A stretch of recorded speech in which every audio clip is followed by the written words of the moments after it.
The garage door had been broken for 3 weeks. Not dramatically broken, just slow.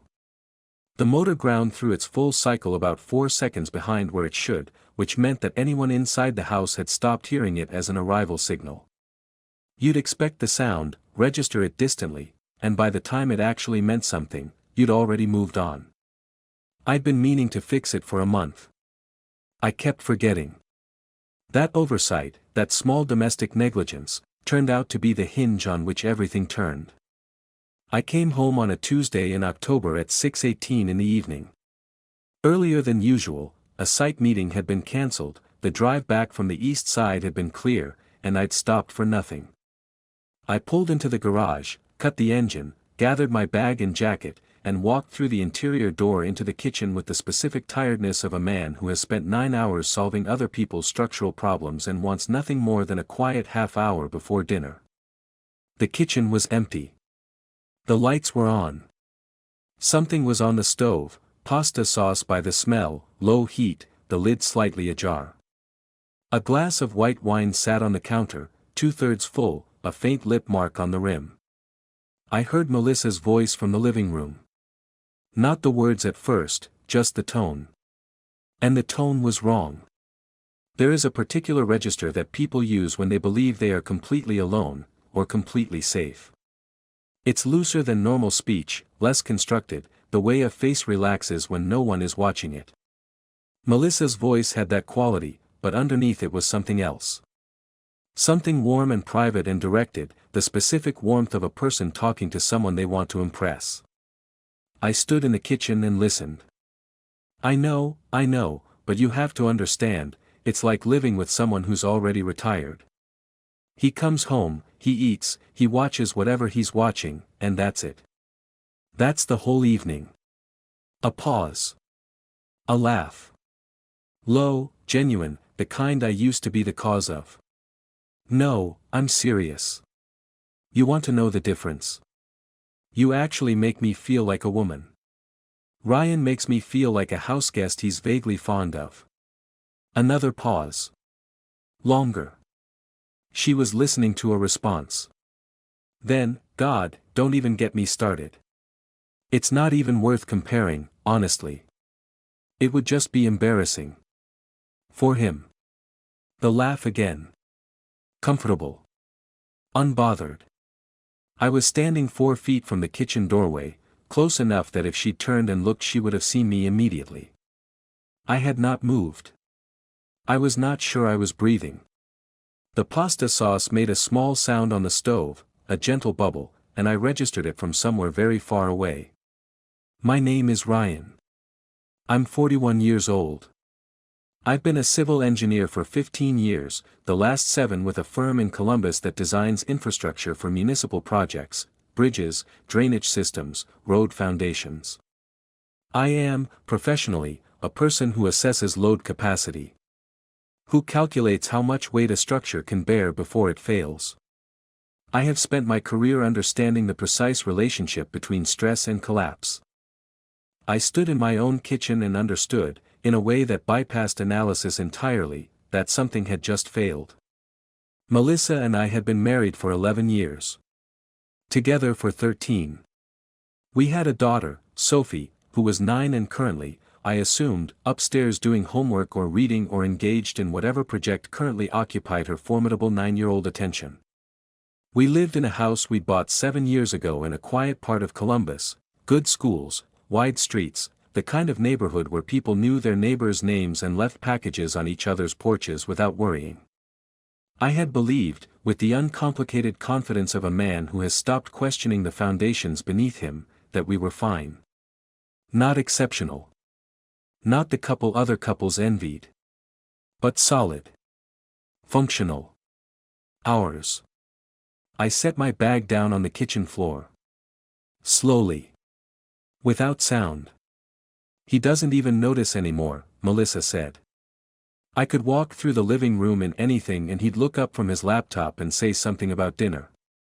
I'm not exaggerating. The warmth in her voice had shifted into something that was almost fond, the affectionate exasperation of someone describing a harmless inconvenience. Not a husband. A mild domestic problem. You're the only person I've talked to in months who actually listens. I picked up my bag again. I walked back through the interior garage door. I sat in my car in the dark and closed the door quietly behind me. I sat there for 11 minutes. I know because I watched the clock on the dashboard. Then I went back inside, this time making noise, keys on the counter, bag dropped with deliberate weight, a cough as I came through the kitchen door. By the time I reached the living room doorway, Melissa was on the sofa with her phone face down on the cushion beside her and the television on at low volume, a home renovation show, the kind she watched occasionally with the distracted attention of someone who isn't really watching. "You're home early," she said. Natural. Warm. The full performance of a woman who had all the time in the world to compose herself. "Meeting got cancelled," I said. "Smells good. Pasta. 20 minutes. I'll go check on Sophie." I went upstairs. Sophie was at her desk, drawing something that appeared to involve horses and also, for reasons she would surely explain if asked, a submarine. She looked up and said, "Dad," with the particular enthusiasm of a child who has been alone for a while and is glad for company, and I sat on the edge of her bed and asked about the submarine and listened to the answer with more attention than I'd given anything in weeks, because I needed, in that moment, to be present inside something that was still exactly what it appeared to be. Downstairs, the pasta sauce bubbled quietly on the stove. And the thing Melissa didn't know, the thing she would not know for a long time, was that I had heard every word. The first thing I did was nothing. This is harder than it sounds. Every instinct the first night pushed toward confrontation, toward walking into the kitchen and placing what I'd heard on the table between us like evidence in a case. But I'm an engineer. I don't act on a single data point. I don't condemn a structure based on one observed crack. I needed to understand the full load before I decided what to do with it. So, I ate dinner. I complimented the pasta. I helped Sophie with a reading exercise after dinner. I watched 40 minutes of television beside Melissa on the sofa, her legs tucked under her, her wine refilled, her phone on the armrest within easy reach but not touched while I was there. I said goodnight at 10:15 and went to sleep, or appeared to. What I actually did for 2 hours in the dark was dismantle 11 years of memory and look at the pieces with new eyes. The renovation had started subtly, the way these things always do in retrospect. About 8 months ago, Melissa had begun going to a spin class on Monday and Thursday evenings. This was plausible. She'd talked about getting back into exercise after a quieter couple of years, and the studio was 12 minutes from the house. She'd started losing weight, gradually and then noticeably. Her hair was different, not dramatically, but maintained differently, more deliberately. She'd bought new clothes over the summer, the kind that were nice without being obviously significant. I had noticed these things. I had registered them as positive, as a wife investing in herself, which I understood as healthy and had encouraged, in the distracted way I apparently encouraged things without actually paying attention. She seemed happier, lighter. I had put this down to the exercise. There was also a change in her phone habits I'd clocked but not interrogated. She'd always been a casual phone person, leaving it on the kitchen counter, letting it ring through to voicemail, occasionally going an hour without checking it. Sometime around 6 months ago this had changed. The phone went with her now. Bathroom, bedroom, spin class bag. Face down when she wasn't using it, which I'd noticed only because it was different but had assigned no particular meaning. The name Derek had appeared in conversation twice. Both times in the context of Melissa's work. She was an account manager at a marketing firm, and Derek was apparently a new client she'd been dealing with since late spring. She'd mentioned him the way you mention a professional contact, briefly, functionally, without emphasis. The first time I'd registered the name and forgotten it within the day. The second time I'd registered it and forgotten it again, because I had no reason not to. I had a reason now. The following morning, I was attentive in a way I hadn't been in years, and the attention was invisible. I had no interest in alerting Melissa to any change in my behavior.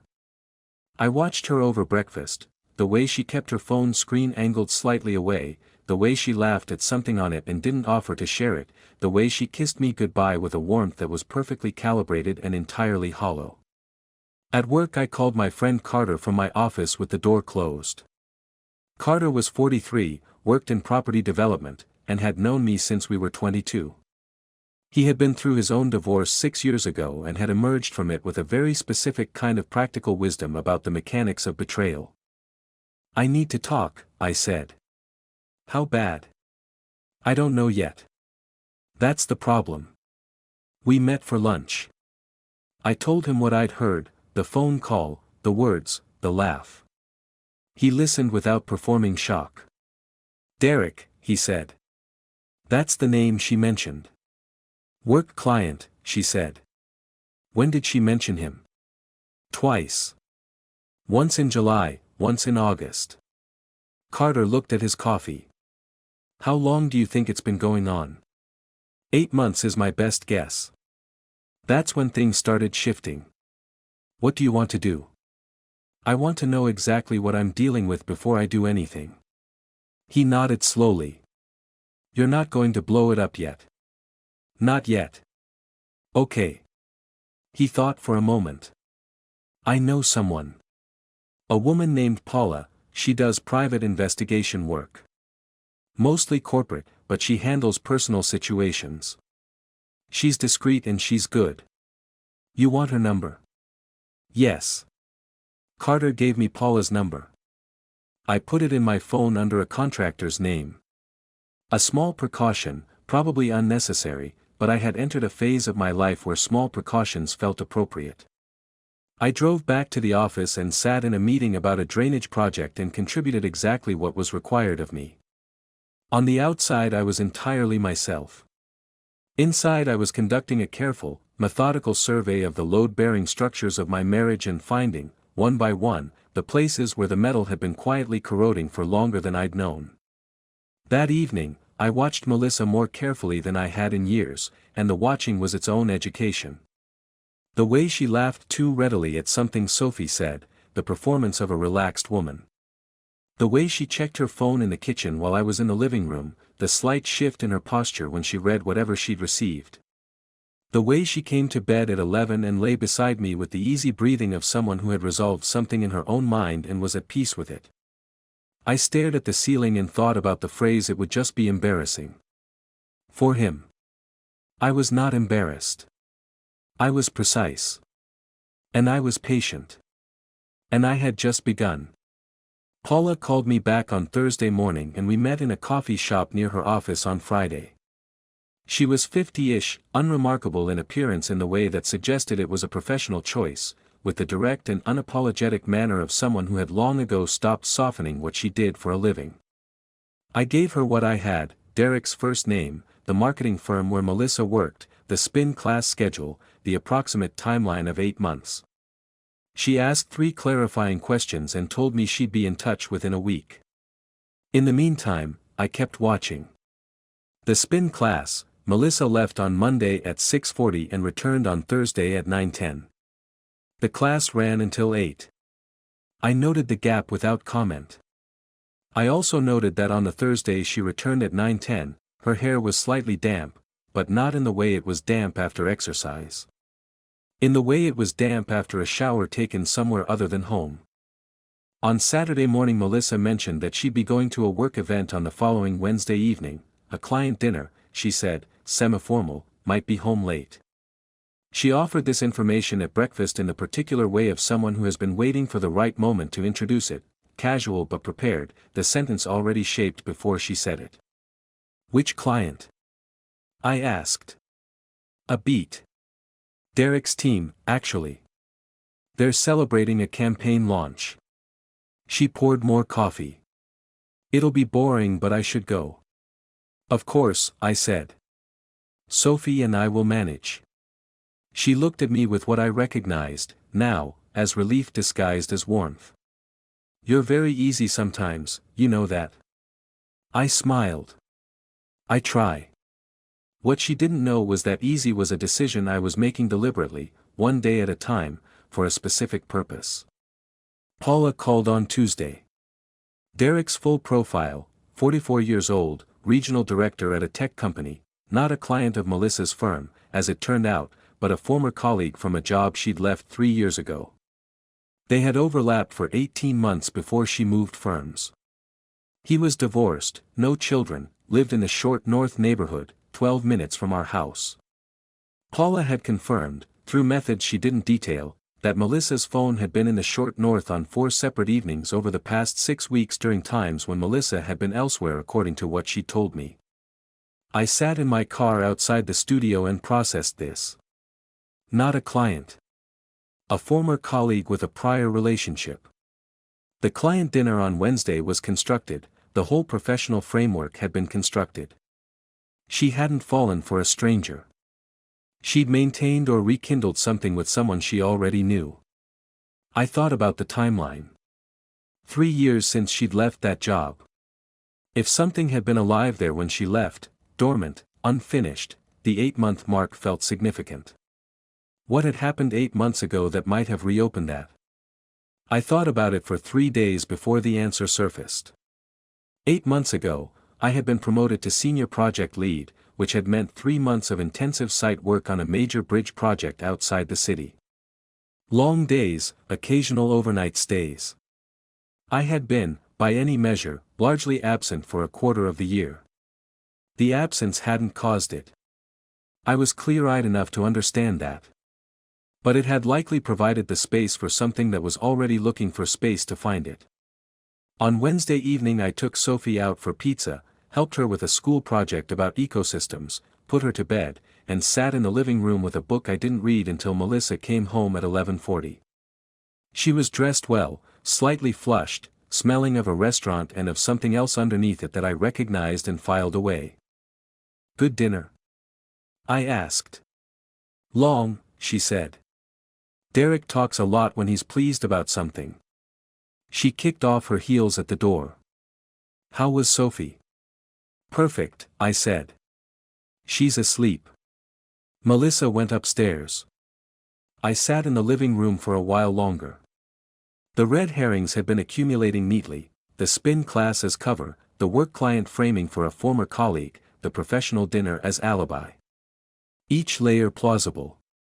Each layer designed to be adequate rather than scrutinized. The system worked on a husband who wasn't paying attention. I had started paying attention. Paula sent me a final document on Friday, timestamps, location data, 2 photographs taken in a public space outside a restaurant in the Short North. Melissa and Derek, mid-conversation at an outdoor table. His hand on hers. Her face open in a way I hadn't seen it directed at me in longer than I wanted to calculate. I printed the document at the office on a printer not connected to any home network. I put it in a folder and locked the folder in my desk drawer. Then I called a lawyer named Thomas, whom Carter had recommended, and made an appointment for the following Monday. I went home that evening and helped Sophie build a model of the solar system out of foam balls and paint. We worked on it for 2 hours at the kitchen table.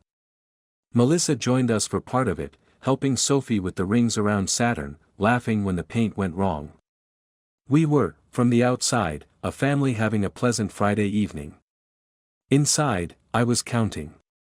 Thomas was 61, unhurried, and gave the impression of a man who had heard every version of this particular story without becoming either cynical or sentimental about it. He reviewed Paula's document, asked about assets, income, the house, Sophie's arrangements. He explained what the process would look like. He did not editorialize. I left his office with a clear map of what was coming and a precise sense of the order in which things needed to happen. The first thing was the house. We had equity. I had been the primary earner for most of the marriage. Melissa worked, but her income was roughly 60% of mine. The mortgage was in both names. Thomas outlined the likely division and what I could do, legally, to ensure the outcome was fair to Sophie and to me. The second thing was my own finances. Over the following 3 weeks, I made a series of entirely legal but carefully considered moves, transferring personal savings I'd held before the marriage into a separate account, documenting my contributions to joint assets over the 11 years, gathering records. Not hiding anything, everything would be disclosed in the process. But organizing my position clearly before the other party knew there was going to be a process. The third thing was Sophie. I spoke with Thomas about custody arrangements at length. Sophie was 9. She was perceptive and emotionally intelligent and deeply attached to both of us. Whatever happened, that attachment needed to be protected. Thomas advised me that my conduct during the marriage, stable income, consistent presence, demonstrable involvement in Sophie's life, placed me in a strong position. Throughout all of this, I went home every evening and was Ryan. I ate dinner. I helped with homework. I watched television. I was, by every surface measure, the mildly distracted husband Melissa had described on the phone, the one who wouldn't notice, who could be managed, who was safe to talk around because he'd stopped really listening. Let her believe that. For now. There was one moment, about 2 weeks into this period, that tested my composure in a way the others hadn't. It was a Sunday afternoon. Melissa was in the kitchen on her phone, not hiding it, just talking in the other room, and I heard her laugh. The same laugh. The same register. The one I'd heard through the kitchen doorway 6 weeks earlier. I was in the living room, Sophie beside me on the sofa, both of us watching something about ocean animals. Sophie looked up at the sound of her mother's laugh. Kids notice these things, the emotional quality of a parent's voice from another room, and then looked back at the screen without comment. I put my arm around my daughter and kept my face entirely neutral. Carter came over for a beer on the following Thursday evening while Melissa was at her spin class. I told him where things stood. "You've been living with this for 6 weeks, he said. "Yes. And she has no idea." "None." He shook his head slowly. "How?" "Because she decided a long time ago that I wasn't paying attention," I said. "I'm just letting her keep believing it." Carter was quiet for a moment. "When?" "Soon. Thomas says we're almost ready." What ready meant, in practical terms, was that the legal groundwork was laid, the financial picture was documented, and I had, in my own mind, completed the emotional processing that needed to happen before I could have a conversation that was controlled and clear. I had moved through the initial shock, the kitchen doorway, the laugh, the words that had stripped something away permanently, and arrived somewhere colder and more functional. Not hatred. Not even anger, exactly. More like the precise, settled clarity of someone who has finished all the calculations and knows what the structure requires. The Wednesday of the 7th week, Melissa told me she had another work dinner, different client this time, a name I didn't recognize, a restaurant in a different part of the city. She was more casual about it than the first time. More comfortable. I said, "That's fine. Have a good time." She kissed me on the cheek at the door. I watched her go and thought, this is the last one. I chose a Saturday morning. Sophie was at a friend's birthday party, for hours, the other parents doing pick-up and drop-off. The house was ours. Melissa was in the kitchen when I came downstairs with the folder. She was making coffee, dressed in weekend clothes, her hair still slightly loose from sleep. She looked domestic and entirely comfortable. She didn't register anything different in my face because she had stopped reading my face carefully a long time ago. I put the folder on the kitchen island between us. She looked at it. Then at me. Something shifted in her expression, not panic, not yet, just a sharpening of attention. "What's that?" she said. "Open it." She opened it. She looked at the first page, Paula's document, the timestamps, the location data. She turned to the photographs. She was very still. The kitchen was quiet except for the coffee maker finishing its cycle. "Ryan. I've known for 7 weeks," I said. "I've known since the night I came home early and stood in the kitchen and heard you telling Derek that comparing us would be embarrassing for me." Her face changed. The color went. Not dramatically, just a slight draining, the face of someone who has had the ground taken away. "I heard all of it," I said. The part about me making you feel like a house guest. The part about him making you feel like a woman. The part where you laughed. She set the folder down. Her hands were careful. Controlled. How long were you standing there? Long enough. Why didn't you say something? Because I needed to understand the full picture before I did anything. That's how I work. She looked at the folder again. You hired someone. Yes. You've been, she stopped. Recalibrated. You've been planning this. I've been preparing. There's a difference. I kept my voice level. Not cold, level. The planning was yours. I've been responding to it. The silence that followed was a different quality than any silence we'd shared before. Not the silence of a couple comfortable enough not to speak. The silence of two people who have reached the end of something. How long has it been going on? I asked. She looked at the table. 8 months. Derek. Former colleague. Yes. Not a client. No. Her voice had gone quiet. I'm sorry about that. The lie about how I knew him.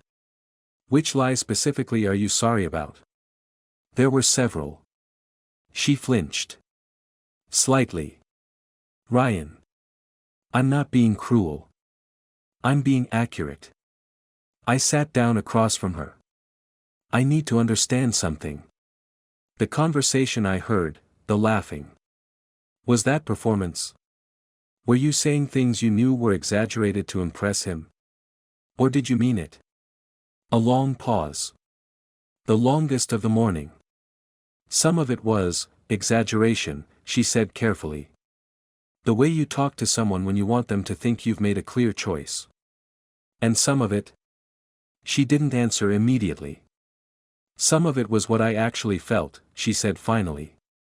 I've been unhappy for a long time, Ryan. Not because of anything you did deliberately. But the distance, the way you could be in the same room and be somewhere else entirely.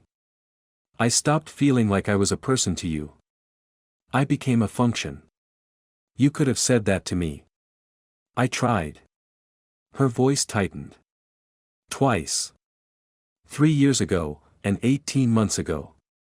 You heard me both times and then went back to exactly the same thing within 2 weeks. After the second time I stopped believing the conversation was possible. I sat with this.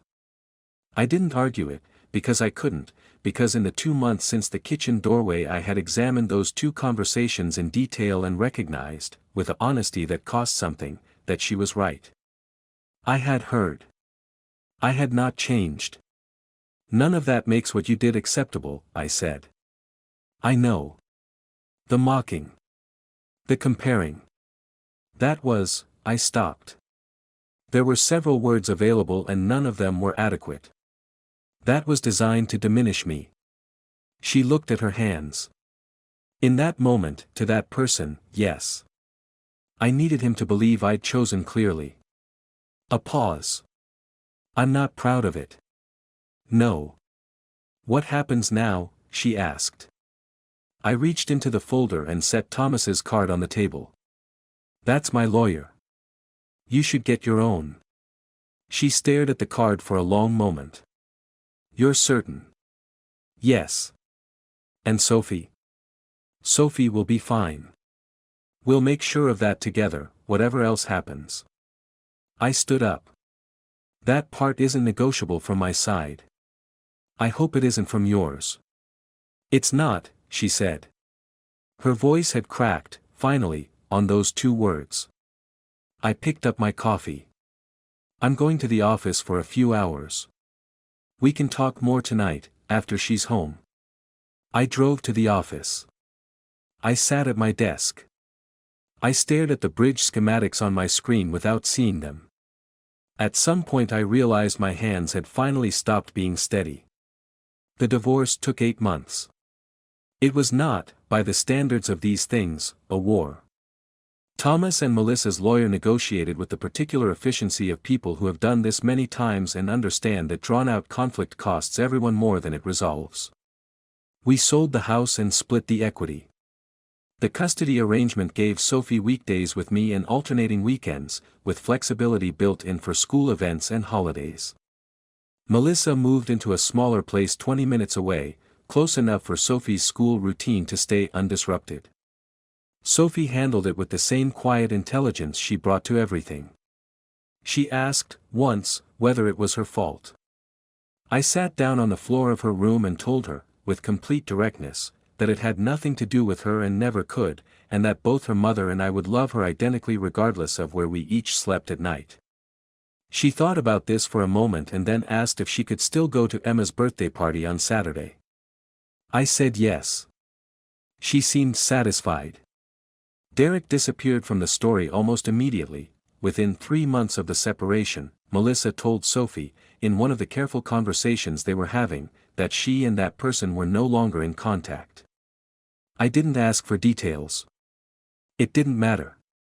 What mattered was the recalibration of my own life, the process of rebuilding something that was genuinely mine rather than the managed version I'd been living inside. Carter came over most Fridays. I started running again, something I'd let go of years ago. I slept better than I had in a long time, which surprised me and then didn't. A woman named Elena came into my life about 14 months after the separation, introduced by a colleague, initially professional, gradually not. She was 40, an architect, funny in a way that was intelligent rather than performed. We took it slowly. She was clear about what she was and wasn't looking for. So was I. Sophie liked her, which I had not expected to matter as much as it did and which mattered enormously. About a year after the divorce was finalized, 2 years after the kitchen doorway, Melissa called me on a Sunday evening. Sophie was at her mother's for the weekend. I was reading in the living room of the apartment I'd moved into, a place I had chosen for myself, that contained objects I'd chosen and light I'd noticed and a quality of quiet I'd learned to recognize as peace rather than emptiness. I wanted to say something, Melissa said. I waited. What I said that night. On the phone. The things you heard. A pause. I've thought about it a lot. It was cruel. More than it needed to be. I was performing something for him that night, and the performance came at your expense, and you didn't deserve that. I looked at the window. The evening light outside. I appreciate you saying that, I said. I don't know if it changes anything. It doesn't, I said. Not unkindly. Just honestly. A silence. Are you well? She asked. Yes, I said. Are you? Getting there, she said. We talked for a few more minutes, Sophie's upcoming school play, a schedule adjustment for the next month, ordinary co-parenting logistics. When we hung up I sat in the quiet apartment for a while. She had called expecting, perhaps, something. An opening. Not reconciliation, she was too intelligent for that after 2 years, but the possibility of a door, left slightly ajar. I understood this. I also understood that the door was closed. Not in anger, not in punishment. Just closed. The way a chapter closes when it's finished and you've read it fully and you don't need to go back. Sophie called 20 minutes later to say she'd won the class spelling competition and the prize was a book token and could we please go to the bookshop on Tuesday. Yes, I said. Absolutely. Dad? Yeah. Can Elena come? She knows good books. I sat with that for a moment. The specific, uncomplicated happiness of it. I'll ask her, I said. The most revealing element of this story isn't the affair itself, it's the laugh. That single, unguarded sound through the kitchen doorway contains more psychological information than any of the evidence Ryan later gathered. It tells him not just that something is happening, but how Melissa feels about it, comfortable, entertained, unbothered. Guilt produces quiet. What he heard was ease. And ease, in that context, is the detail that cannot be explained away. Ryan's response, the deliberate pause, the 7 weeks of silent preparation, might look like emotional suppression, but it's more accurately described as the behavior of someone who has learned, through professional habit, to separate reaction from assessment. Engineers don't condemn a structure because one inspection looks bad. They gather data. The risk of this approach, psychologically, is that it can become a way of delaying grief under the cover of practicality. Ryan is aware of this. He does the emotional work in private, in the dark, in the hours when no one is watching, and he does it honestly, which is ultimately what allows him to have the Saturday morning confrontation without losing control of it. The red flags, in retrospect, form a clear sequence: the phone habits changing, the new exercise routine, the weight loss, the mention of Derek framed as professional context. Each was individually explainable. Together, they were a second life being maintained with moderate care, not paranoid secrecy, just adequate concealment for a husband who had stopped paying close attention. This is the first real lesson the story offers: Melissa was not hiding brilliantly. She was hiding adequately, which was all she needed, because Ryan had given her a husband-sized blind spot to work within. At what point do you think the marriage was already over emotionally? Because by the time Ryan hears that phone call, the evidence suggests Melissa had already made her decision, not just about Derek, but about whether the marriage was reparable. The conversation she'd attempted twice, and the 2 failures of genuine response, represent the actual turning point. The affair was, in some sense, the consequence of a conclusion already drawn. The mocking dimension, the comparison, the diminishment, is where the story becomes most psychologically uncomfortable. Melissa's own explanation is partly convincing: she was performing a clarity of choice for Derek's benefit. But performing cruelty still requires a willingness to use a real person as material. The fact that she acknowledged this in the final phone call, with what appeared to be genuine regret, suggests she understood the specific nature of what she'd done. It didn't change the outcome, because by then the outcome was about far more than one overheard conversation. But it mattered, as the acknowledgement of a wrong matters, even after the wrong has already had all its consequences. The lesson Ryan takes from this, the one that actually shifts something in him, isn't about Melissa. It's about his own pattern of hearing without changing. He had been told, twice, that the marriage was in distress. He had responded adequately. He had not responded genuinely. The affair was not caused by his inattention, but his inattention created the conditions in which Melissa stopped believing repair was possible. That is the specific form of self-examination the story demands of its narrator, and he meets it honestly, which is what allows him to move forward without bitterness. This story is, at its deepest level, about what happens when 2 people in the same marriage are living in fundamentally different emotional realities, and neither one names it directly until it's too late. Melissa had constructed a private narrative in which the marriage was already finished, the conversation was already had, and what followed was inevitable. Ryan had constructed a parallel narrative in which things were fine, or fine enough, or at least stable. Both narratives were sincerely held. Neither was fully honest. What's psychologically significant about the self-deception here is that it operated differently in each person. Ryan's was comfortable, the self-deception of someone whose life was working professionally and who had simply let the more demanding work of emotional presence slide. Melissa's was active, the self-deception required to maintain 2 lives simultaneously while telling yourself that the circumstances justify it.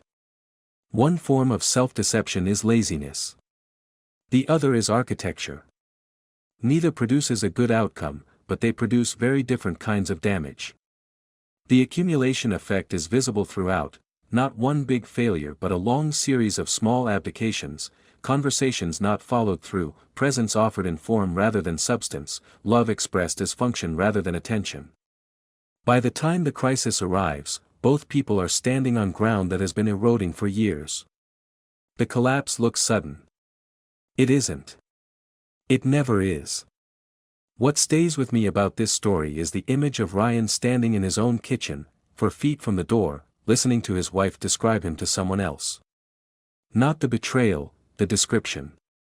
The casual fluency of it. The way she had, somewhere along the way, turned him into a character in a story she was telling rather than a person she was living with. I think most relationships have a moment like that, not necessarily that dramatic, but a moment where you realize the version of you that exists in your partner's mind has drifted away from who you actually are. The question isn't whether it happens. It's whether anyone notices in time to do something about it. Ryan noticed too late to save the marriage. But not too late to save himself.